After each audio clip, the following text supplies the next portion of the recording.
Welcome to From Our Generation, where we uncover the ideas and events that shape the world we live in today. I'm Crom Carmichael. And I'm Mike Hassel. Together we'll explore the past to better understand the present, because history isn't just about what happened, it's about how you think about it.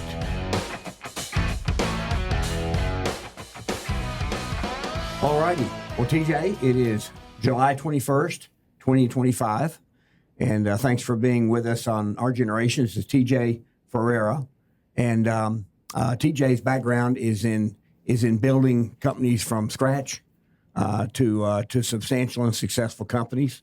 And so we're going to be talking today not about politics per se, although politics may come into it partly because government policy has a lot to do with success of certain businesses and certain industries. And so welcome to From Our Generation. Thank you. Thank you so much for having me. This is fantastic. Well, why don't you tell our audience a little bit about your background? Oof. Yeah.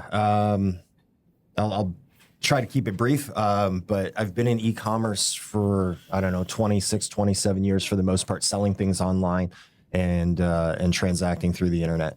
I started in 1998. I built a site called skateshoes.net where I was selling shoes for skateboarders and did about $2.5 million out of a garage and made my dad lose his mind. It was, 16, 17 years old.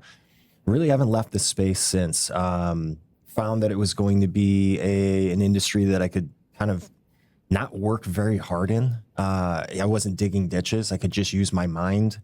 And it was a lot of human heuristics and marketing and things like that I was interested in. So I stayed in the space and went small, medium business to mid-market to enterprise, back to mid-market. I've pretty much seen most major companies under the hood: Apple, Macy's, Williams-Sonoma, Victoria's Secret, Walmart. I've consulted for them all. I was the head of Gucci Group for a long time, doing their sport and lifestyle and luxury profiles. Was a sales engineer and solutions architect for IBM WebSphere, ATG, Hybris, and Oracle. So I was on the tech side and the implementation side for a little bit.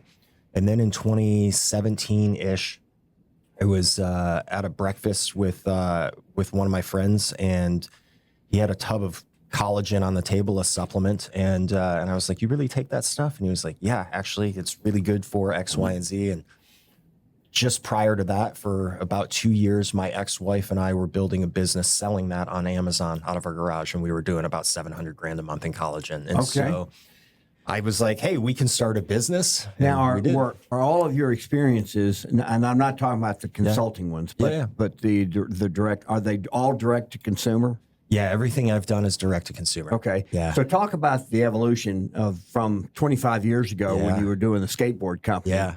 Talk about how you marketed that product and how things have changed to where if you were running a brand today or building a brand today, how you would do it differently than when you did it then. Yeah, it's I like to look at information dissemination, right? And the speed at which the world works, how fast you can pick up your phone and tap into news cycles and things like that. Prior to when, call it, the internet was coming out and people were starting to sell online, 98, 99, diapers.com, kind of that heyday, information wasn't disseminated that fast. We waited for pop culture. We waited in line at the checkout for an In Touch magazine to scroll through to see what Paris Hilton was wearing or to see what the next star was wearing, but that was weekly.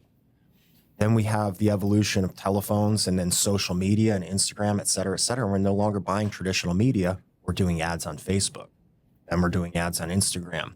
Then we understand. So were you buying traditional media to sell online? Yeah, early on, it was traditional media. It was magazine articles. Okay. Yeah. So the actual magazines that we would advertise in, Thrasher, which was a skateboard magazine, Transworld Skate, Transworld Snow. And I mean, I remember going to Borders when I was 14, 15, waiting for that monthly magazine. And I mean, we were thick, just everybody advertising. I mean, it was an industry rag for the most part, but the culture was there and it was packaged up in a nice tight form, and you could find all of the things that you needed. It was a curated Instagram. Was there an online version of that magazine 25 years ago? No, not at all. Wow. And they took a while to come back online. I want to say they probably got on to at least posting blogs and having a presence probably 2005, 2006. So they were behind. Everybody was behind at that point. So 25 years ago, there wasn't Facebook.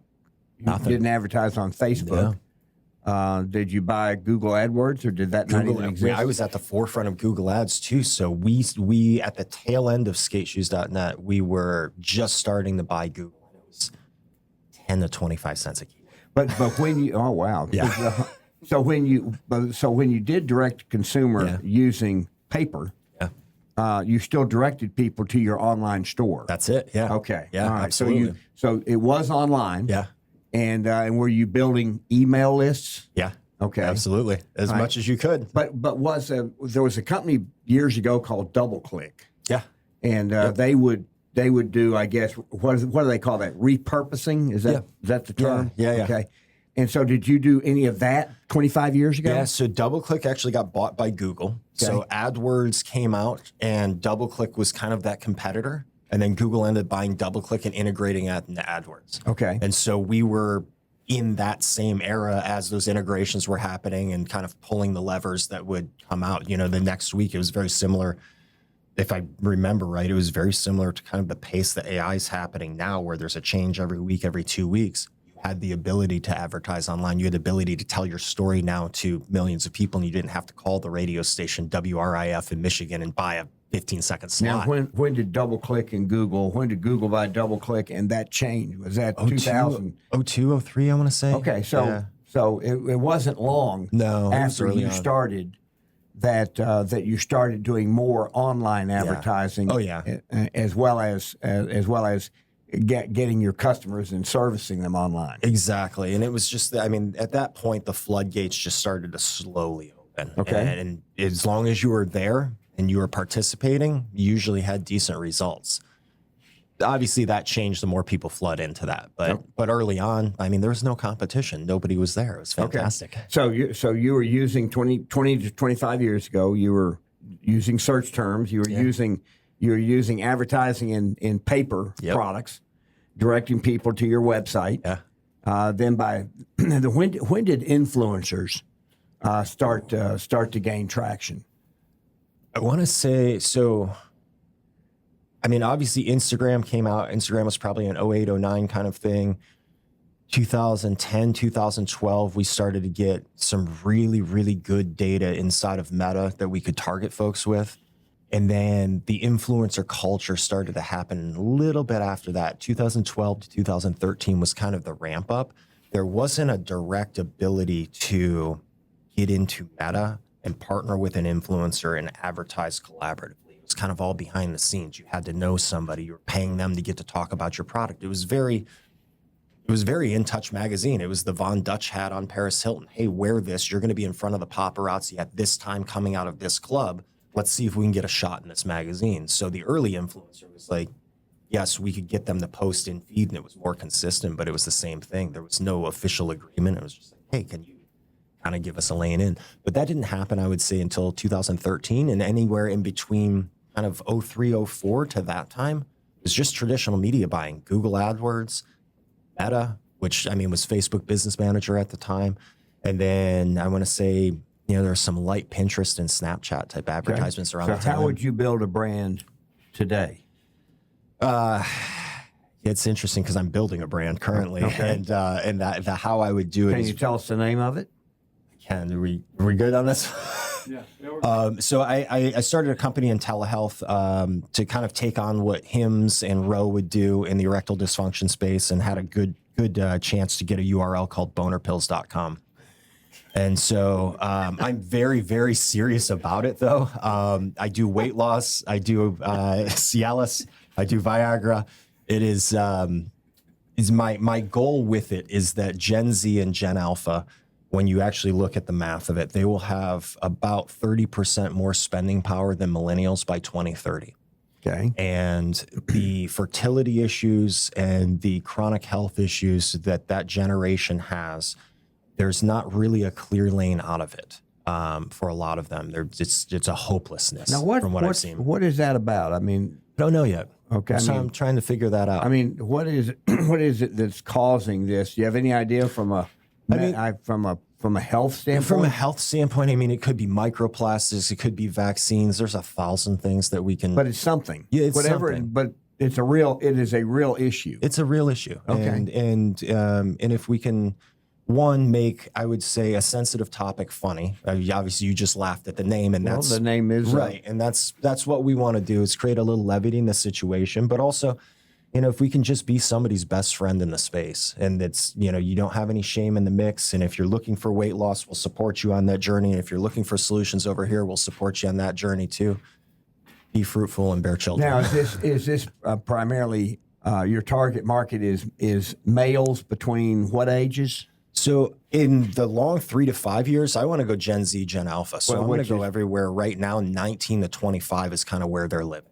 Wow. So push forward a little bit. I'm going to capture them 24 to 30 roughly by 2030. Okay. The actual property, though, if we're going to get into it, the property is designed to look exactly like Windows 95. So when you go to the site, it behaves with a start menu. There's icons on the site, opens up Windows exactly as you would behaving on Windows 95. And the reason I did that is because that user experience doesn't need to be trained. You can go to the site as Crom. You grew up with Windows. You know how that operating system works. You can go in and you can navigate and you can find what you need as fast as possible. So remove as much as the subconscious friction as you create with a Now, normal you website. on one of the shopping platforms? So telehealth is a little different. Every other time I would have been on Shopify. Okay. Prior to that would have been Magento, which was an open source platform bought by eBay. In telehealth, you kind of piecemeal systems together. So you have an EMR, an electronic medical record system. Oh, you have to have that. Yeah. Wow. So I'm licensed in 50 states with doctors behind me in all 50 states. Oh, wow. And so the doctors review your charts. So you're selling pharmaceuticals? Absolutely. Okay, Yeah. not supplements. No, but no. you also sell supplements? I did previously sell supplements, and so that company was called Bubs Naturals. And But I mean, are there any supplements that people currently on can- this site? No. Okay. It is just 100% pharmaceuticals. Wow. Yeah, Okay. yeah, absolutely. So you go in, you find what you need, you apply in terms of fill out a questionnaire. So we get all of your medical data, birthday, driver's license, the whole 9 yards, but then I'll get your medical history and your background. From there, we send that EMR over to a doctor. The doctor reviews it, prescribes you your prescription. Okay. Yeah. Now, and this is all males. Do females suffer from the same kind? I don't know what the term would be for erectile dysfunction. Right. So there is definitely a Lack of libido. Yeah, Is exactly. That's that exactly a it. term. Yeah. Okay. And there has been studies of Viagra or Cialis, which are just vasodilators. They just open up your veins a little bit more. Okay. So there have been studies about using vasodilators in women, and seems to be partially effective. There's also different prescriptions that kind of help with the libido and different things that'll balance out estrogen and testosterone. Are mental health is mental health part of this? Is that an issue here? So underlying 100%. Okay. Yeah. I mean, anybody that's usually suffering from ED has some sort of mental health issue on the back end too. And wouldn't say a DSM-4 or a DSM-5 diagnosis, but there could be light depression, anxiety, performance anxiety, that type of thing. Now, do you have is insurance involved in this? No, we don't have to deal with insurance. So this is people pay in full. Yep. People pay in full. It's cash based, and we don't require insurance, but you will get your prescription. Okay. Yeah. So I would imagine when you say Viagra, do you sell the brand name Viagra, or do you sell a Compounded version and the brand name? So you sell Both. the off-label as well as the. Absolutely. What's the difference in the price between the two? It's crazy. Price between the two is like $7 or $8 a pill for the branded version, and then the generic version's $1.50 a pill, $2 a pill. It's a pretty significant. And Viagra no longer has a patent protecting it. So Correct. So the generic version is chemically just as good. Pretty much the same. Okay. Yep, just as good. And I will say the most interesting thing, talking business and building business, the most interesting thing I've seen on this side of things, or the telehealth side, coming from over-the-counter supplements, the pricing is absolutely bizarre to me. So the way most telehealth is working is you're going to have to pay a doctor's fee to check the charts. So depending on what network you're going with, it could be anywhere from $15 to $35 for a doctor to look at a chart for you. That comes out of my pocket. Then I have a pharmacy fill fee. They have to compound the drug. That could be $12 to $15. And I have a ship fee. That could be $12 to $15. So I'm already into the ticket, $70 out of my cost right away. But here's the interesting part, Graham. The prescriptions, especially for ED. If I'm going to prescribe you 6 pills or 240 pills, it is a difference of $1.50 to $1.89. How long do they last? What's the shelf life? Oh, 5 years. So why would anybody not buy 240? That's my question. So do you? I mean, so therefore, I mean, but your cost of making each pill. It's nothing. Oh, It's nothing. okay. It's the raw material cost for the actual pharmaceutical is negligible. Everything else is a touch point, and that's the real interesting thing is you have charts passing too many hands. So if I'm if I'm buying from you, Yeah. I'm seeing a price for the generic of what? So we do either tadalafil or sildenafil, which is the generic of Viagra or the generic of Cialis. Okay. And so you'll get your price on both of those depending on the quantity and frequency that you want them shipped. Okay. Well, I mean, why wouldn't somebody buy like at least 100? That's a great question. I'd love for everybody to buy at least 100. Okay. So for purposes of this discussion, let's assume they put in they want to buy 100 of the generic. Yeah. What do they pay?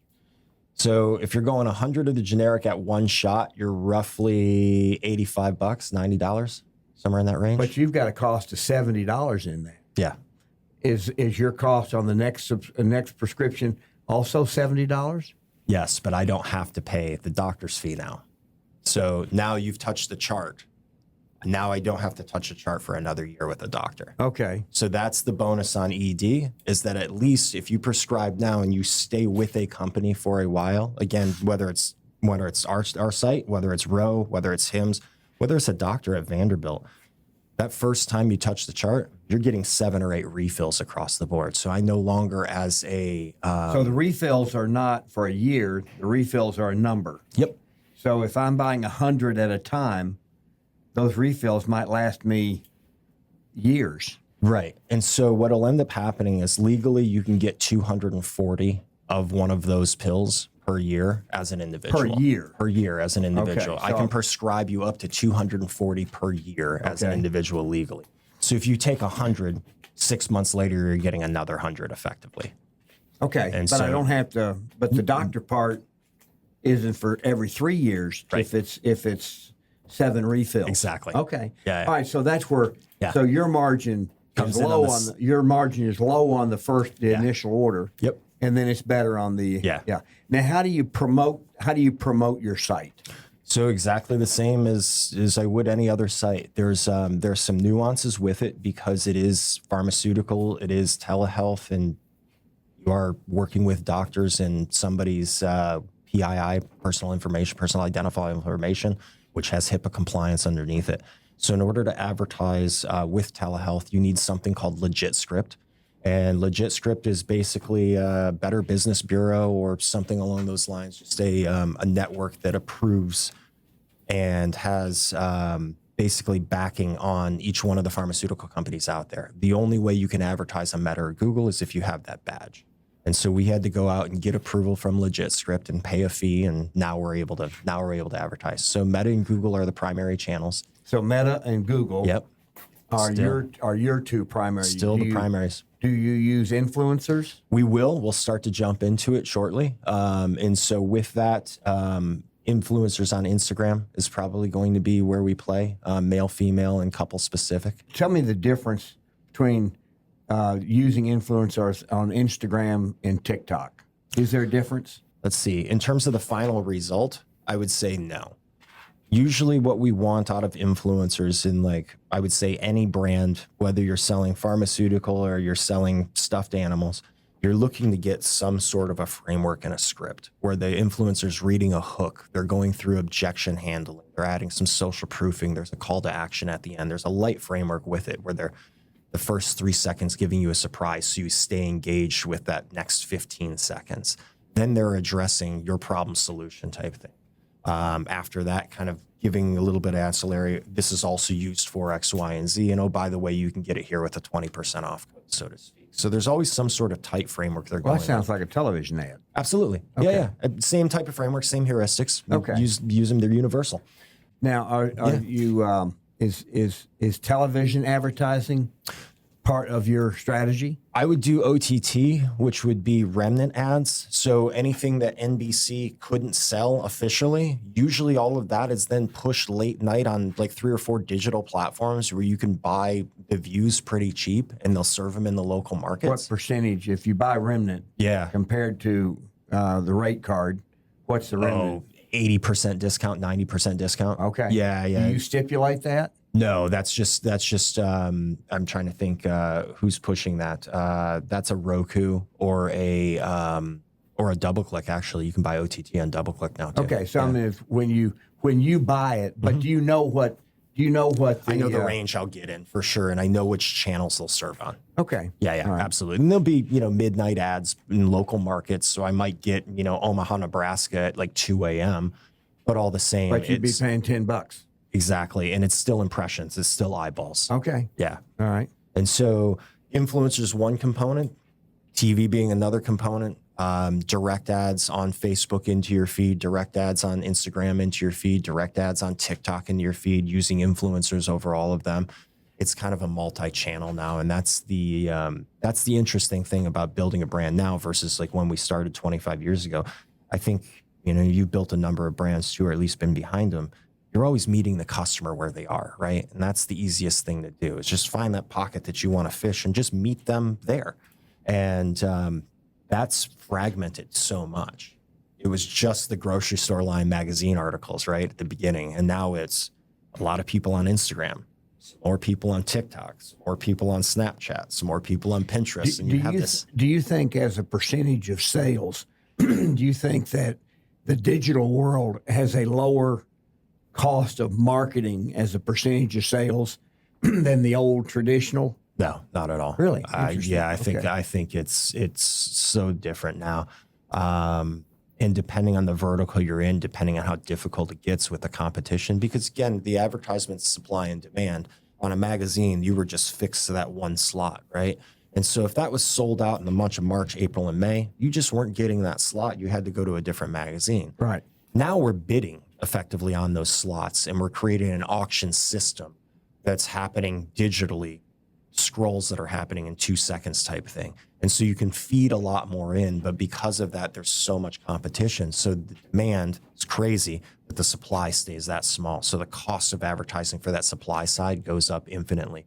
And when you look at what happens during November to December, Black Friday, Cyber Monday type stuff, advertising goes up 40, 50%. The cost of advertising, 40, 50%. In your world, you'd stay out of advertising in that time, wouldn't you?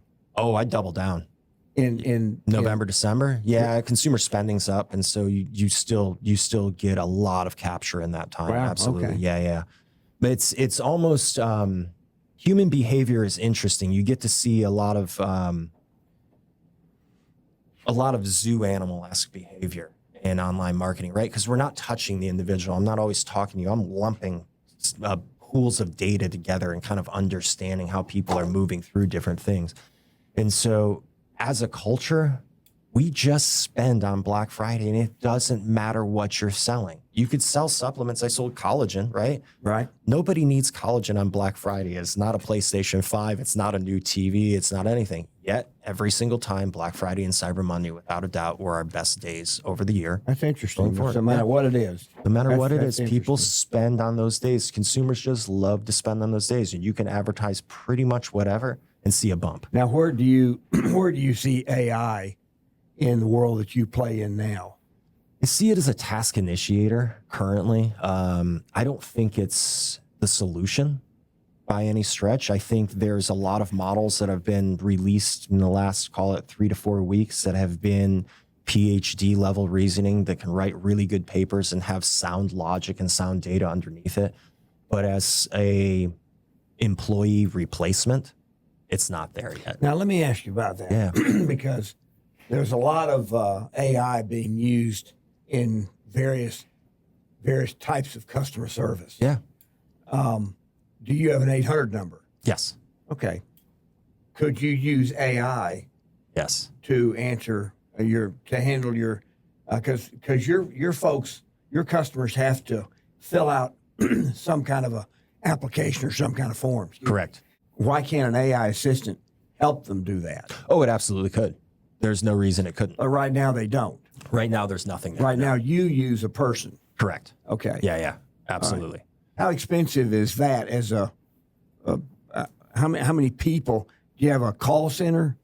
We don't get that volume by any stretch. Most Okay. of it's online. There's 2 people that we Okay. have, answering phones. And I mean, it's $15 an hour per person type thing. So Okay. pretty inexpensive. As the volume ramps up and you get more data, and I think this is where, if you're looking at automating call centers through AI, how are we looking at 100,000 calls coming in? What is the 80% gap coverage that we're doing? Are most people, and in my case for, a business that was actually scaled Bubs when we were doing, 20 some odd million, most of the orders or most of the questions would come in, where is my order? That's all people needed. I didn't get a tracking number. Where's my order? I haven't received my product. And that Okay. was 80%. So if I can automate a tracking number directly over to you when you ask that question, then I wiped 90% of my calls. Okay. Well, but in your case though, when you get a new customer, Right. they have medical forms they have to fill out. Correct. And every new customer has to fill out the same medical information. Correct. Okay. Well, that Yeah. that would lend itself. Absolutely. The stuff when I look at how AI is going to be used in business, it's replacing things that are repetitious. Yep. Automate and standardize for sure. So that would be in any kind of customer service environment.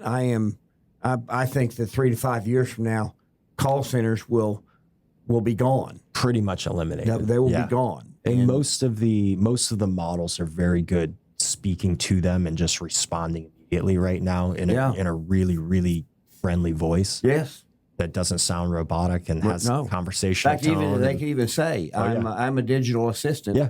And they tell you that. Yep. I've actually heard some digital assistants where if you ask them in the middle of your application about a football game, they'll answer the question about a football game. Yep. And then they'll say, would you like to continue? Go back to the application. I mean, they're very, so It's perfect. yeah. And so at any rate, well, this is interesting. So you're working on one deal, one company now. Yeah. And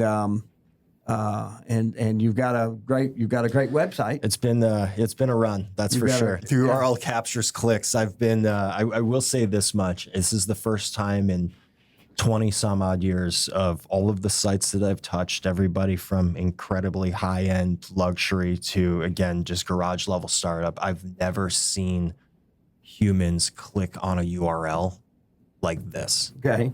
The name, for whatever reason, captures people's attention. Well, and if for no other reason than to see what it is. Exactly, and I'm fine with that. Yes. And I'm fine with that. Sure. So it's been a fun one for a little bit. Yeah. Now, is this something that you plan 3 to 5 years to build it and exit? Is that? Yeah, I'd love to do something like that. It depends on how this goes. I mean, obviously, we talked political at the beginning of the conversation and how things kind of lay out with that landscape. Telehealth could be challenged, right? And so as you look at what RFK might be doing with GLP-1, with online prescribing of testosterone, ED will probably always be safe because it's tenured, it's been around forever, and it's kind of, I would say, accepted in terms of general prescriptions. But Wegovy, Ozempic, semaglutide, tirzepatide, that type of stuff could get challenged in a year.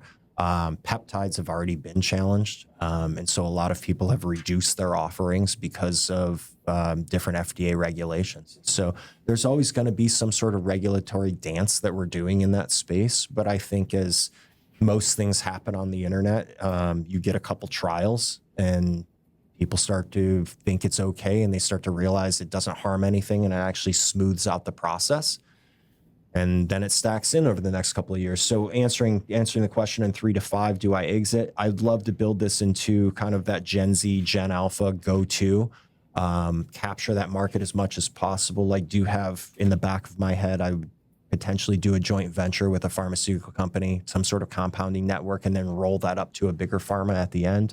We'll see where it goes. If this just turns into cash flow, it turns into cash flow. Do you want to keep it as narrowly focused as your URL suggests? No, I'd love to use that URL as the intro name, and then that be the brand that uncovers mental health, weight loss, hair growth, anything else that I can get into. Hair growth. And this just becomes absolutely Propecia. Yeah, you can do that for sure. I'm past the time. Yeah, don't worry about it. No, I'm past the time. Yeah. So at any rate, so So the category of ED, Yeah. you see that as related to a weight loss, which I can certainly see how somebody, while they don't necessarily suffer from the same thing, Right. I can see how Interrelated. how weight loss. I can also see how weight loss. My sense of it is in the Trump era, Yeah. Trump is looking for ways to provide health care where they maintain the quality level but reduce the cost. Correct. That's my sense of things.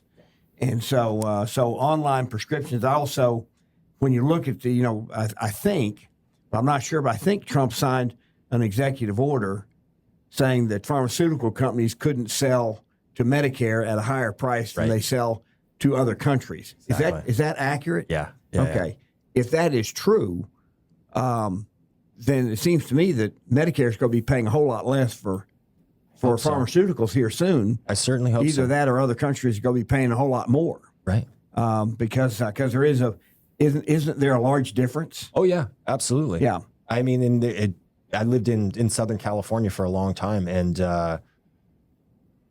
God, for 10 years, I knew people that would go across the border to get pharmaceuticals just because they were cheaper, regardless of being insured or not. If they went to CVS, it would cost them more money. So they'd go over to Tijuana and grab what they needed and come back. And there's a lot of folks that did that. Yeah. So It's a difficult space. It's the pricing side of things was never really regulated. And I mean, arguably it's for the big boys to play. well, and then in the world you're playing in the ED space, the products that you're selling have been around a long time. Correct. And so there's a history of side effects. Right. To the extent there are side effects, there's a history. Yeah. Whereas with some of these weight loss products, there's not a history yet. Correct. Because they haven't been on the market long enough to know is there a side effect and what it might be. Yeah, long term, that's fortunately there's a lot of good folks in the longevity space that are doing studies on GLP-1 and even microdosing. GLP-1 on some level is good for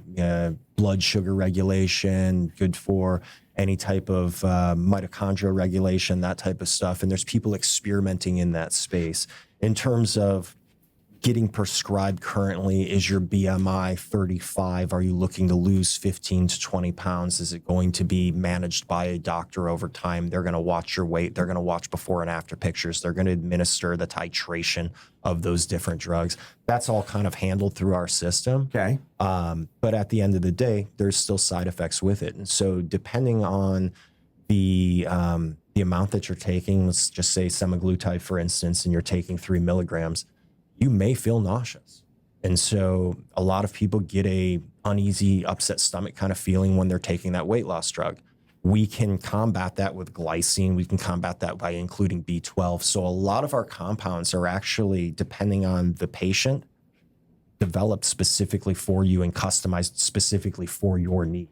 Now, you're talking about in the ED space? On the weight loss space, The weight sorry. loss. So Yeah, you're doing ED weight loss now too? We do weight loss as well, yeah. Okay. Yeah. Now, when if I was buying the same product and I went to a doctor locally, and the doctor said, where do you buy your prescriptions? And I gave him the name of a pharmacy. Yep.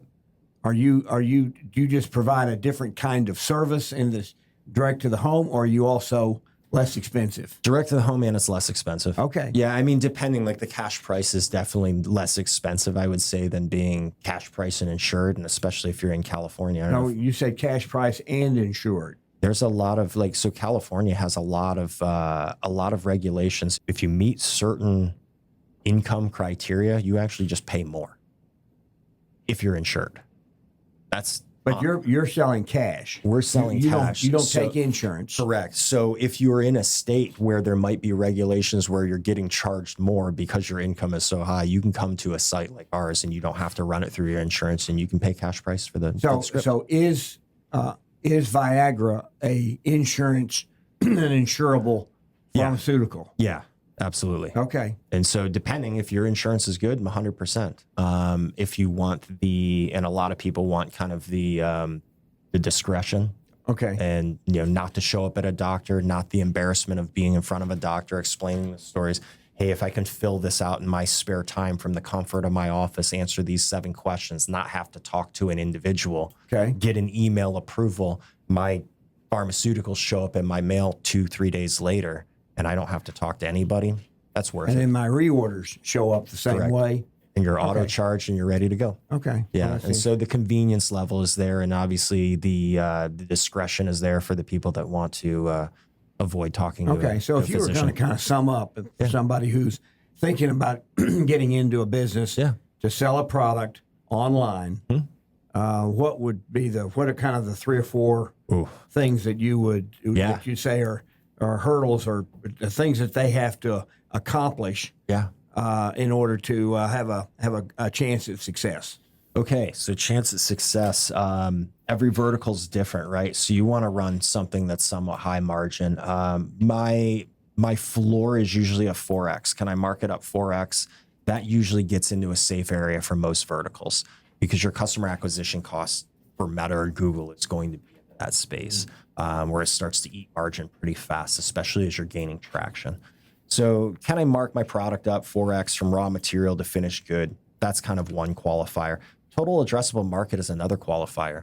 And I will say, despite the fact that we grew Bubs to 8 figures, the total addressable market for collagen, or I would say performance-based supplements that aren't a vitamin C or kind of a Band-Aid S that you're taking every day or a Tylenol S type thing that you're taking every day, total addressable market is so tiny. The people that are in the know of biohacking that aren't just doing a bike ride on the weekend, that are working out 3-4 hours a day, et cetera, that's so small. That's a very small market. And to have everybody that looks up to those folks that are working out every day, now I have to educate each one of those individuals. And so I look at addressable market and then also education it would take to open up that market. And that's why I kind of avoided going into supplements again and went to something that was already educated. Hard goods are another great thing. I would manufacture or CNC something and sell that online. I think hard goods are a great area to play in, especially if it's really niche. But you look at your addressable market and you look at your margins and, hey, does this fit as just a business? Is this standard how you would open up a shop on the street right now? From that, it's where is the conversation happening? So of the individuals that I'm talking to, where are they talking? Is it Instagram? Is it Facebook? Is it TikTok? Is it a blend of all three? Is that conversation now really where do you see places like X or Truth Social or any of the platforms where people are kind of expressing their opinions as opposed to, I mean, are influencers on X? Yeah, there's plenty of folks that kind of have a split. Well, they'll have an Instagram profile and they treat that one way. They have a TikTok profile, they treat that a different way. They have an X profile, they treat that a third way. LinkedIn might follow. But you can advertise on X without doing it through an influencer. Oh, absolutely, for sure. Okay. The medium in which it delivers, 240 characters type thing, that elicits the ability to respond pretty quick. And so depending on what you're advertising and your tolerance for feedback, we'll call it, on those platforms, you might not want to advertise on there because the feedback might be pretty negative right out of the gate. And so a lot of folks, we can scroll past photos on Instagram. We just have to like it once. We're not there to engage. That's not the platform behavior. Okay. And so choosing those areas to play in is another kind of component to that building the stack. Do I want to have customer service where I'm answering questions and people talking on my tweet full time? Or do I just want to manage images and likes and then manage the audience around that? So there is always a different meet the consumer where they are. And each pocket and each platform has a very, very different consumer. Reddit has a very discerning consumer that's looking at details and minutia and tearing things apart. If you want to get on Reddit, you better know the consumer behavior on there before jumping in. Otherwise, you're going to get eaten alive. And so there's a lot of, I would say, a lot of different platforms for which you can advertise. Again, Truth Social being one of those. I might not go on Truth Social the way I'm going on Instagram. I want to have a different target. I want to talk to that audience a little bit more specific than I would just blanket. Okay. And so every platform, again, I think has a viable consumer group to it for the most part. There's humans there and there's a conversation happening. Definitely talk to them. But how you're talking to them is kind of that nuance, right? Okay. All right. Well, TJ, listen, I appreciate you coming in today. Oh, thank you. Sharing your new venture. Thank you so much. And some of your old ones and how they did, and especially how you kind of think about digital marketing and where it's headed, because obviously that's taking up a bigger and bigger piece of commerce. Yeah. And it'll continue to do so. So thanks so much. Appreciate it. Thank you. Appreciate it, Carl. You bet.